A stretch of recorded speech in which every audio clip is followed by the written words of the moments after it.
নমস্কার। যুক্তি তর্ক সঙ্গে অর্কয় আপনাদের স্বাগত। আপনাদের সঙ্গে আমি অর্কপ্রভ সরকার। 16ই নভেম্বর ভোরবেলা আমাদের ওই রাজারহাট 12 মাথার ক্রসিং আছে ওখানে নারায়ণপুরের ওদিকে একটা এসইউভি থেকে 5 কোটি টাকা উদ্ধার হয়, নগদ টাকা। এসটিএফ ধরে। টাকার উৎস বোঝা যায়নি। যারা টাকা নিয়ে যাচ্ছিলেন কি ইমরান আর আকরাম খান, বীরভূমের লোক, তারা বলতে পারেনি কেন টাকাটা তারা ক্যারি করছে, কাকে দেবে, কোনো কাগজপত্রও দেখাতে পারেনি। 5 কোটি টাকা নগদ ভোরবেলা রাজারহাটের কাছে উদ্ধার হলো, আবার এসটিএফ ধরলো। ব্যাপারটা কি? নির্বাচন এসে যাচ্ছে, নির্বাচনে তো টাকার খেলা হয়ই, সব রাজ্যে হয়, এখানেও হয়। BJP Trinamool cash rich party, Trinamool আঞ্চলিক দলের মধ্যে ক্যাশ রিচ পার্টি, ইলেকট্রাল বন্ডের মাধ্যমে প্রচুর মাল কামিয়েছে। সেই দলের তহবিলের চাবিকাঠি আবার ছোটবাবুর কাছে। আর বিজেপি তো ধনী পার্টি, ইলেকট্রাল বন্ড থেকে সব থেকে বেশি লাভবান হয়েছে বিজেপি। এবার বিহারে তারা জলের মতো টাকা খরচ করেছে, পশ্চিমবঙ্গেও করবে। কোথাও কোথাও দেখছি বলা হচ্ছে পশ্চিমবঙ্গে নাকি তাদের বাজেট 1000 কোটি টাকা, জানি না। এসব অনেকে বলছেন, আগের বার 100 কোটি করেছিল, এবার 10 গুণ কি করে বাড়বে। কিন্তু ওই ফান্ড নিয়ন্ত্রণ করবে একদম দিল্লির নেতারা। কারণ এটা বিজেপি সার্কেলে খোঁজ নিলেই জানতে পারবেন যে প্রচুর নয়ছয় হয় টাকা, প্রপারলি বুথে টাকা পৌঁছয় না, টাকা পৌঁছলে সেই টাকার হিসাব হয় না, গায়েব হয়ে যায় টাকা। আমি জানি এই যে 24-এর লোকসভা নির্বাচনে উত্তর কলকাতায় বিজেপির এক মাঝারি স্তরের কর্মকর্তা, তিনি নাকি 3.5 লক্ষ টাকা পকেট থেকে ফেলে দিয়েছিলেন। ভুল করে 3.5 লক্ষ টাকা পকেট থেকে ফেলে দিয়েছিলেন। ভাবুন, এই লোককে কখনো কার্যকর্তা করা যায়? যার সামান্য দায়িত্ববোধ নেই যে এত নোট নিয়ে আমি যাচ্ছি, পকেট থেকে পড়ে গেল। বিজেপি নেতৃত্ব ভাববেন কাকে দিয়েছে রাজার পাট। তো এবার তারা অনেক সতর্ক। ধর্মেন্দ্র প্রধান থাকবেন, আরো অনেকে থাকবেন, সুনীল বানসাল, ভূপেন্দ্র যাদব। তারা কিন্তু প্রচারের অভিমুখ ঠিক করবেন না। অনেকে ভাবছেন না যে হিন্দি বলয়ের নেতারা এসে এখানে মাতব্বরি করবেন, 21-এ বিজেপি ভুল করেছিল, এবার করবে না। কিন্তু এই যে ধর্মেন্দ্র প্রধান বিহারের মানুষ হলে উড়িষ্যায় ঘাঁটি গেলে পড়ে আছেন, ছিলেন। হয়তো আগামী দিনে তিনি বিজেপি সর্বভারতীয় সভাপতি হবেন, তিনি সাফল্য দেখিয়েছেন। তার নামে একটা ঐক্যমাত্র তো হয়ে যেতে পারে, সঙ্গও শেষ পর্যন্ত সিলমোহর দিয়ে দিতে পারে। তিনি ফ্রন্ট রানার, সেই ধর্মেন্দ্র প্রধানের এখানে দায়িত্ব থাকবে। আর তিনি উড়িষ্যার মানুষ বলে স্বভাবতই বাংলাটা বোঝেন। তো তাই টাকা পয়সা, হেলিকপ্টার, চপার, একেবারে মানুষ বিস্ময় দেখবেন। দমদম বিমানবন্দরের হ্যাঙ্গারে প্রচুর হেলিকপ্টার, চপার দাঁড়িয়ে থাকবে।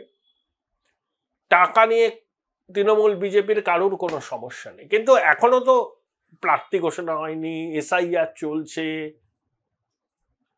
ডেট পর্যন্ত ঘোষণা হয়নি। আদৌ ঠিক সময় নির্বাচন হবে কিনা সেটা নির্ভর করছে এসআইআর ঠিকভাবে সম্পন্ন হয় কিনা তার উপরে। কিন্তু কারণ পূর্ণাঙ্গ স্বচ্ছ ভোটার তালিকা, মানে এসআইআর এর পরে প্রকাশিত ভোটার তালিকাকে সামনে রেখেই ভোট হবে। সেই তালিকা যদি কমিশন নানাবিধ কারণে প্রকাশ করতে না পারে, তাহলে কিন্তু নির্বাচন হবে না। অটোমেটিক্যালি এই সরকারের মেয়াদ শেষের পরে রাষ্ট্রপতি শাসন হবে এবং তখন এসআইআর যতটুকু হয়েছে বাকিটুকু করে তালিকা প্রকাশ করে ভোট হবে। তাই এত সকালে 16ই নভেম্বর, শীত শীত ভাব, শীতের আমেজ, 12 মাথার ক্রসিং এ এসইউভিতে 5 কোটি টাকা, আবার বীরভূম কানেকশন। আমরা অতীতে জানি বীরভূম থেকে মুড়ির টিনে করে টাকা কোথায় আসতো, প্রভাবশালীদের বাড়িতে। অভিযোগ আছে পুলিশ এসকর্ট করে সেই টাকা পৌঁছে দিত। সেই এসটিএফ আবার টাকা ধরল 5 কোটি টাকা। অনেকে বলছেন যে এককালে বোলপুরের বাঘ, বীরভূমের বাঘ, বেতাজ বাদশাহ, তিনি অনেকটাই নখদন্তহীন হয়ে পড়েছেন। তো তিহারের মাটিতে গড়াগড়ি খাওয়ার পর, যদিও কি কি কমিটির চেয়ারম্যান আছেন, বহাল তবিয়তেই আছেন, বঙ্গেশ্বরীর আশীর্বাদের হাত তার মাথায় আছে, একেবারে পুরাতন ভৃত্য না, 2003 সাল থেকে তিনি দায়িত্বে ছিলেন। বীরভূমকে নিয়ে দিদিমণির কখনো ভাবতে হয়নি, তার আদরের লোকটা আছে। কিন্তু এবার তো পরিস্থিতি অনেকটা বদলে গেছে। কাজল শেখ, সে জেলা পরিষদের সভাধিপতি, তারও একটা ক্লাউট আছে। ওই যে বোলপুর থানার আইসিকে কেষ্ট অকথা কুকথা বলেছিলেন, তার ক্ষোভটা ছিল যে তার কি সবাই কত লোক হয়েছে, কি হয়েছে, সেটা নিয়ে নাকি ওই আইসি কাজল শেখকে নাকি ভুল তথ্য দিয়েছিলেন। সেই থেকেই তো সূত্রপাত। সেই জন্য কেষ্ট তার মতোই কথা বলেছেন। এটাই কেষ্টর স্বাভাবিক বাচন ভঙ্গি। তাহলে কি এর পিছনে, যেহেতু একটা বীরভূম কানেকশন পাওয়া যাচ্ছে, এর পিছনে কি বীরভূমের দুই প্রভাবশালীর দ্বন্দ্ব? নিউ টাউনের কাছে কেন? কার কাছে টাকাটা পৌঁছে দেওয়া হচ্ছিল?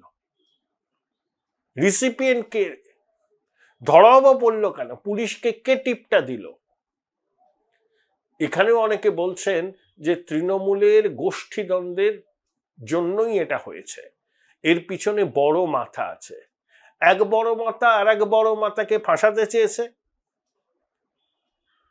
এক বড় মাথা হয়তো নোট পাঠাচ্ছে, কারোর জন্য, প্রভাবশালীর জন্য হতে পারে। সেই মাথার ঘনিষ্ঠর কাছ থেকে খবর পেয়ে আর এক বড় মাথা পুলিশকে ইনফর্ম করে দিয়েছে, টাকা উদ্ধার হয়েছে। নইলে 16ই নভেম্বর সকালে একটা এসইউবিতে 5 কোটি টাকা, আরে নির্বাচন আসলে না তো আমি বুঝতাম এগুলো হয়। এই তো আসানসোল থেকে বিজেপির এক নেতা ধরা পড়েছিল 1 কোটি টাকা নিয়ে 2021 সালে। এ তো 5 কোটি টাকা। তখন তো একেবারে নির্বাচনের আবহাওয়া চলছে। কিন্তু এত আগে এখানেও কি প্রভাবশালীদের গোষ্ঠীদ্বন্দ্ব, এক প্রভাবশালী আর এক প্রভাবশালীকে ফাঁসাতে চেয়েছেন? তার জন্যই কি এটা হলো? এই প্রশ্ন কিন্তু ঘুরপাক খাচ্ছে। এই প্রশ্নের উত্তর আপনারা পাবেন না। অনেকে বলছেন যে এর পিছনেও ওই বালি, পাথর, কয়লা বেআইনি টাকা আছে, ইডির হাতে যাতে না পড়ে যায়। ইডি তো এখন একটু তৎপর হয়েছে, শারাফকে গ্রেপ্তার করেছে। শারাফ নাকি প্রভাবশালী যোগের কথা বলেছে। আইএস অফিসার, তার বিরুদ্ধে চার্জ গঠন হয়েছে। কিরণ গোদলা কুমার নাকি হয়েছে, তাই ইডি অ্যাক্টিভ হয়েছে। রাজ্যের মন্ত্রীর আত্মীয়দের ডেকে বেড়াচ্ছে, তাকেও দুবার টানা জেরা করেছে। আরো কোনো বড় পদক্ষেপের ইঙ্গিত পাওয়া যাচ্ছে। এটা আগাম আন্দাজ করে যাতে ইডি ট্রেস করতে না পারে, এই টাকাটা ইডির হাতে না যায়, তারপর ইডি এবারে চেন ধরে ধরে ধরে ধরে ধরে কে সম্ভাব্য রিসিপিয়েন্ট আর কে পাঠিয়েছিল সেইখানে কড়া নাড়তে পারে। তাই আগে ভাগেই কি এসটিএফ ইডির যাতে ব্যাপারটায় ঢুকতে না পারে সেই জন্য এই টাকাটা উদ্ধার করে নিল? পুরোটাই নাটক, কোনো উত্তর পাওয়া যাচ্ছে না। শুধু জানা যাচ্ছে প্রভাবশালী কানেকশন। এ তো রাজ্যে যা হয় সবই তো প্রভাবশালী কানেকশন। বালি, কয়লা, গরু, পাথর, চাকরি বিক্রি, সবইতেই প্রভাবশালী কানেকশন। এ রাজ্যে প্রভাবশালী কানেকশন থাকলে পরে আপনি একেবারে সবকিছু থেকে মুক্ত থাকবেন, যা খুশি করার অধিকার আপনার আছে। কারণ এখানে তো আইনের শাসন না, এখানে তো শাসকের আইন চলে। তাহলে শাসক প্রভাবশালী, তার ঘনিষ্ঠ যেই হোক না কেন, তিনি সব আইনের ঊর্ধ্বে, ধরাছোঁয়ার বাইরে। সিজারের পত্নীর মতো তিনি সব সন্দেহের ঊর্ধ্বে। তাই এই প্রশ্নটা মাথায় আসছে যে 16ই নভেম্বর অত সকালে, কুয়াশা ভেজা সকালে এসইউবি থেকে পুলিশ 5 কোটি টাকা উদ্ধার করলো। পুলিশের কাছে আগে থেকে খবর ছিল, কে খবর দিল, টাকাটা নিউ টাউনের কাছ থেকে উদ্ধার হলো, কার কাছে যাচ্ছিল, কে পাঠাচ্ছিল? দুজন বীরভূমের লোক। আর বীরভূম মানেই আমরা জানি দুই চরিত্র, আগে একজন ছিল, এখন দুজন, তাদের মধ্যে হৈনকুল সম্পর্ক, পাথর বালি গরু সব চলছে, আগের থেকে হয়তো তীব্রতা কম। তাই বীরভূম কানেকশন, প্রভাবশালী যোগ, নগদ 5 কোটি টাকা, ইডির তৎপরতা, এই সবগুলোকে আপনি যদি একটা ফ্রেমে রাখেন, আপনার মনে অনেকগুলো প্রশ্নের জন্ম নেবে। যদিও আমার পক্ষে সেই প্রশ্নের উত্তর দেওয়া তো সম্ভব না, আমি প্রশ্নগুলো আপনাদের কাছে রাখলাম, আপনারাই ভেবেচিন্তে বার করতে পারেন কিনা দেখুন। টাকাটা কে পাঠিয়েছিল, কার জন্য পাঠিয়েছিল, আর হঠাৎ করে এসটিএফ সেটা উদ্ধার করলো কিভাবে, কে টিপটা দিয়েছিল? প্রভাবশালী যোগ আছে এটা তো সবাই বলছে, কিন্তু কোন প্রভাবশালী, এই প্রশ্নের উত্তর এখনো পাওয়া যায়নি। জানি না আদৌ পাওয়া যাবে কিনা। Join Indian Institute of Hotel Management now. Right choice, right decision.